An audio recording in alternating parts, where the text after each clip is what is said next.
Hi, I'm Caitlin Heaney West. And I'm Brian Fulton. And we are your Historically Hip podcast hosts. And today we're going to bring you a special video edition of Historically Hip. We're just going to do some fun stuff to entertain you while you're stuck at home during this time.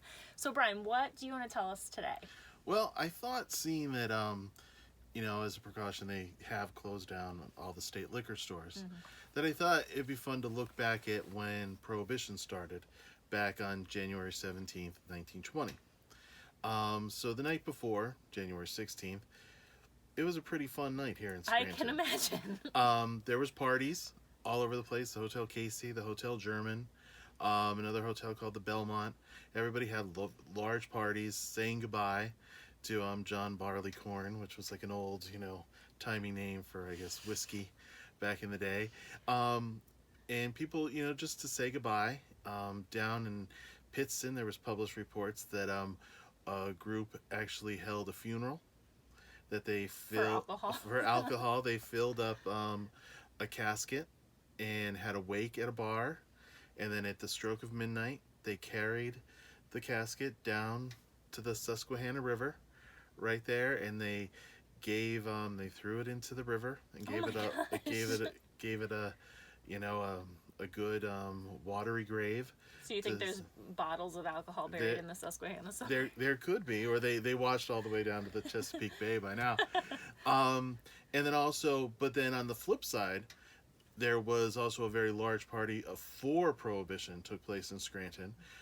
Father J.J. Curran, who was pretty prominent Roman Catholic priest here in the area, him and some supporters of the Prohibition movement actually held a rally celebrating the start. So all the teteetotalers were excited. They had their own party while everybody else was partying, in other parts of town. And then the next day, actually it's a sad little story, but it's also, it's kind of, you hear these things happening, of a broken heart. A gentleman by the name of Charles Honeyegger, he operated a bar on Lackawanna Ave, and he closed up for the night, just as he normally did. Didn't stay open very late, it was time when he normally closed, and he was doing paperwork in his back office. He, said goodbye to his last few patrons.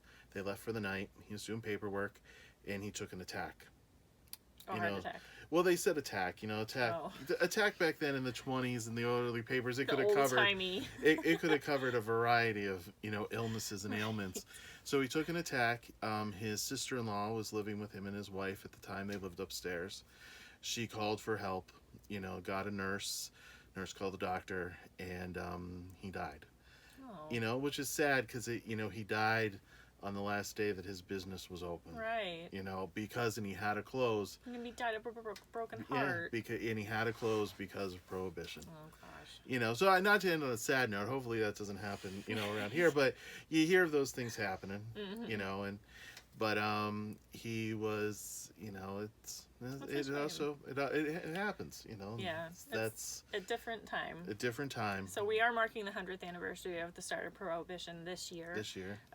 So, we hope we brought you some, entertaining and informative information today about, something that, was historically hip. It was. So, stay safe.